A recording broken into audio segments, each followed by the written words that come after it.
บายแต่งเขายังงามเนาะจิตทายหุ่มหางงามนี่เจแม็กเนาะสาวเวียงไส้เพิ่นมาเอ้ยโอ้เราจานกันตะพื้อยู่แต่ข้าเป็นสาวเพิ่นมาเจ้าตัวนี้งามเท่าไหร่แล้วว่าเถอะสุดท้ายได้เนี่ยนี่ได้เหรอเพ่มันรีบอยู่นี่ไปเถอะยอดมาเล่นยังไม่ได้หน่อยยังภูเขาแค่เด้อ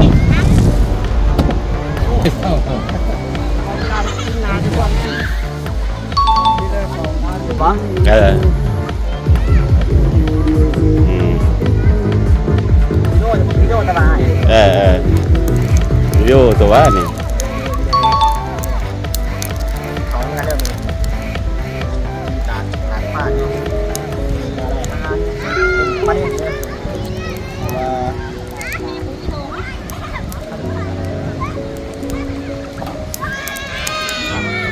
ได้พี่น้องวันนี้เขากับปีกปลากินเด้อบรรยากาศอยู่ตาดเด้อบรรยากาศรอบๆดูลูกบรรยากาศรอบๆนี่สุดยอดพี่น้องกินข้าวนอกบ้านเนาะมื้อนี้เนาะเป็นอีกมื้อนึงเป็นมื้อพักผ่อนเด้อมื้อนี้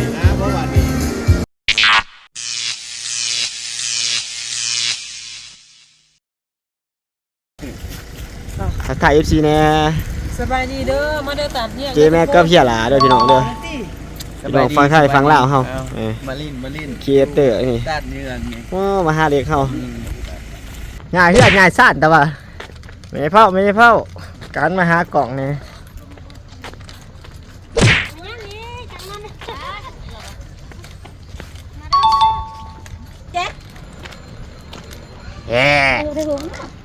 เดี๋ยวจะถ่ายหูเครื่องกิจกรรม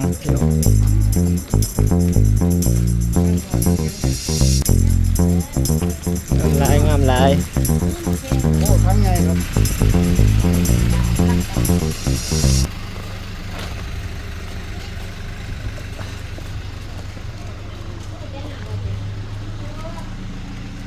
ครับบาทงามไหม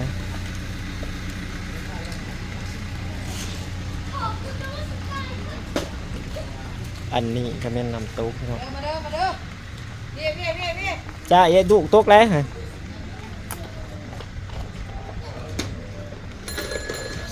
อันนี้ก็เป็นเครื่องหัตถกรรมเนี่ยพี่น้องตำหูท่อไม้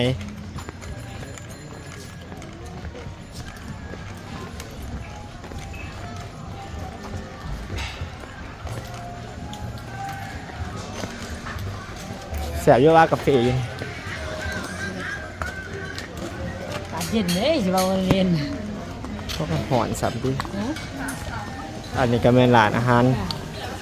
อยู่ตาดเนาะ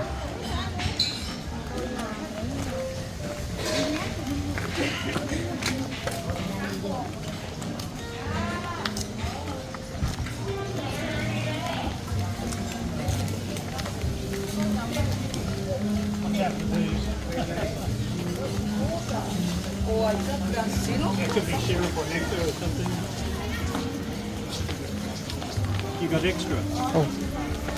ถ่ายถูกป่ะ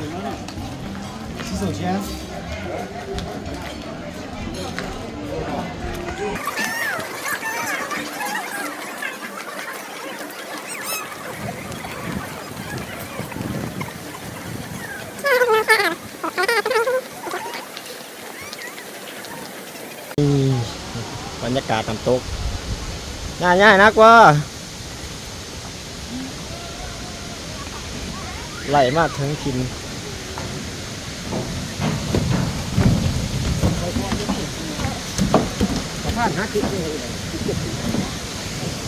พี่น้องโอ้เก็บภาพบรรยากาศมาฝากทั้งมุมก็สิเป็นน้ำตกเลยได้มาจะเบี่ยงสาว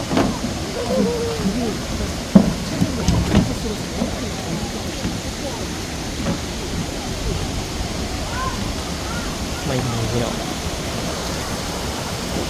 เป็นน้ำตก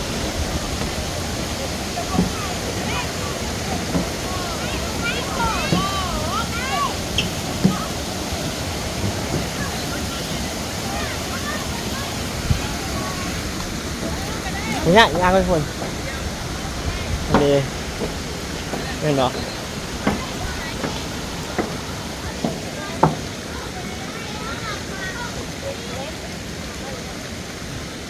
สาวเสือแดงเสือแดงไผแต่งห้องเอ้ามาเสียคือกันแท้มันไม่เสียครูบ่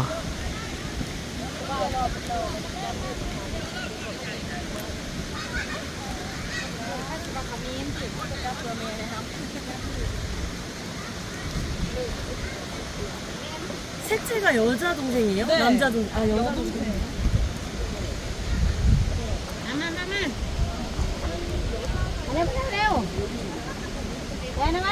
thấy độ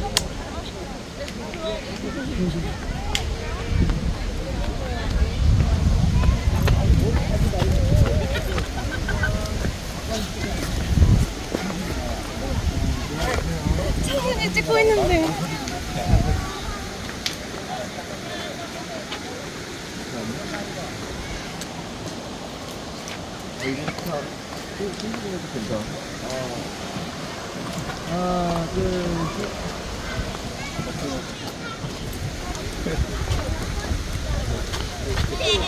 mình thì nó bông à ế thiếu xuyên ngay đây đây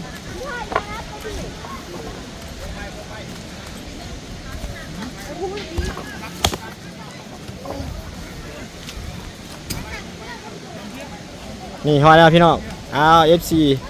เจแซงปากซี่พี่น้อง มีน้องเตียงนะไก่หนังเก็บแซ่บ จัง น้ำเนาะ อยู่เข้มนั่นนี่นั่นเราอยู่เป็นหยังบนแก้มบนขาเรา นี่ก็แม่นป้าวางเขาเนาะพี่น้องเนาะเสียวางปากซี่เขาเพิ่นว่า โอ้ครับ บ้านคนงามเขาเพิ่นว่าอ้าวยกโปะเนี่ยนี่พี่น้องผู้สาวพุ่นอ่ะปลายแต่งเขายังงามเนาะจิถ่ายรูปให้มันงามนี่เจแม็กเนาะ 맨가 쓰냐? สาวสาวเวียงไส้เพิ่นว่าพี่น้องเอ้ยเพราะว่าญาติกันตะพื้นตะพื้อยู่แต่ข้าเป็นสาวเพิ่นว่าเดี๋ยวตัวนี้ญาติบ่ได้แล้วว่าซั่นชุดไทยได้กับบักบุดบ่โอ้ชุดไทยก็เบากีฬาเฮาเนาะพี่น้องเอ้ยเป็นผู้ประสิทธิ์ใจเพิ่นว่าอันนี้ก็เป็นบรรยากาศเด้อพี่น้องบรรยากาศรอบๆ เนียมนี่ไรฮะ บ้านนี่แม่กำลังสิแดงอยู่พวกกิน เพ่มันลิ้นอยู่พี่ ไปเด้อ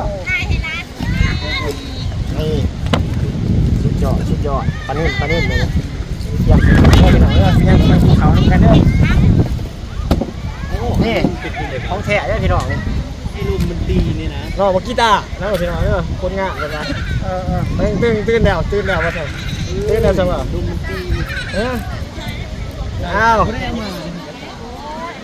หุ่นมันไปหัวใจละเอียดนะลุกไปน้ำเผาเลยไปเลยอ่ะ พอไปกินเรื่องจับมาคือว่าจะเฮ็ด พวกนี้เลยทานทีดี เอาพี่น้องมาเจ้าก่อน เฮ้ยเท่า เอากีฬากินนาไปก่อนแม่ที่เด้อเป่าทานตู้มาแล้วปิ้งปลาเด้อกำลังสิกินปลา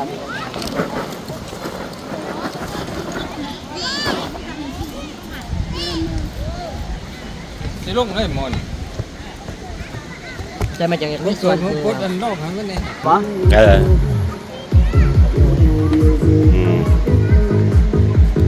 วิดีโอตลาด วิดีโอตัวว่านี่ เขาเหมือนกันเด้อมึงดูทีตาฟาดเนาะมีอะไรอาหารประเด็นเลย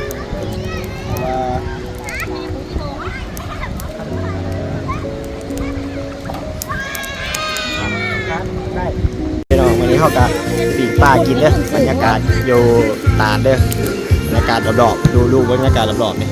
สุดยอดพี่น้องกินข้าวนอกบ้านเนาะมื้อนี้เนาะเป็นอีกมื้อนึงเป็นมื้อพักผ่อนเด้อมื้อนี้